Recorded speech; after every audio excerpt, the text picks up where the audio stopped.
Personal story segment tonight. As you may know, the Fox TV program Family Guy took a cheap shot at Sarah Palin and her family by using a cartoon character with Down syndrome to mock her. Mrs. Palin, of course, has a Down syndrome baby. Well, we asked Dr. Frank Luntz to wire up the folks and get their reaction to the Frank situation, and Frank joins us now. Okay, the folks are whom? Philadelphia voters. Yes. 13 who voted for John McCain, 11 who voted for Barack Obama. And they watched both Sarah Palin and the cartoon itself. And the reaction we got was shocking to me. Okay, let's roll the cartoon. Go. Hi, Chris. Wait a minute, that's the girl? Yeah, isn't she special? That's the way the state of Rhode Island would put it. There's something up with her, isn't there? Yeah, she's got Down syndrome. Oh, okay, well, there we go. She's so sweet.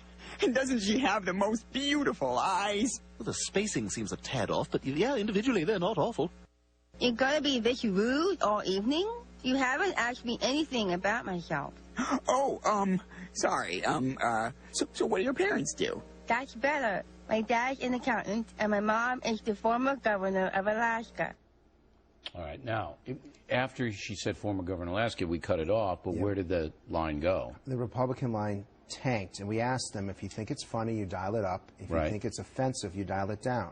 Now, I would have assumed that Democrats, they have a reputation of being more compassionate and more caring. Republicans have a reputation for being tougher, more no-nonsense.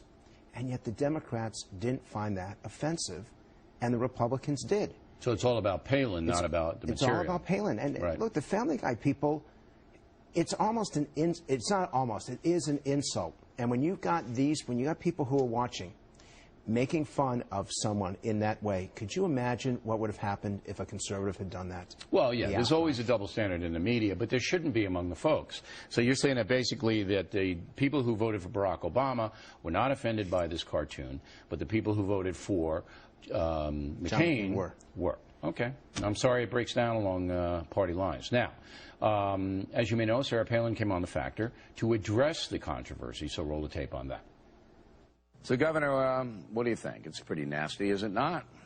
This world is full of cruel, cold-hearted people who would do such a thing. Look, I look at Trig, and I see perfection. I see a precious little child already toddling around. You can see that he has a heart of gold. I also can see into the future that Trig is going to have a pretty tough, challenging life in front of him. He's going to face things, as special needs children will be facing, much more difficult than we ever will. So why make it tougher on the special needs community? That's what I thought when I first heard about this this episode that really isn't funny. Okay. I approach this without having any political allegiance. And I'm watching those dials go, and I have to tell you candidly that I'm thinking to myself, what the hell? This is not a former vice presidential candidate or a governor. This is a mom talking about a challenge with her children. A baby. Right. And you can't go get above 50. Among Obama voters. I don't understand that. They hate her. But shouldn't we look at the person first before the politics? It isn't so much that, to me. The surprising part is she wasn't talking about anything herself. She was talking about her baby. And you couldn't get above 50% when she's talking about a special needs baby. So where's the compassion? There's not. And so they couldn't, the people that you wired up couldn't separate what happened from her. Exactly. And you saw the Republicans, they liked her. But I think they were probably listening to the conversation because when she hit the baby line, it went But let me tell you, if you go back to the convention of 2008 when she talked about her children, at that point, Democrats gave her a very high rating. She hadn't been demonized by Exactly. And that tells you that the demonizing works all the way through. Well, it works in the Democratic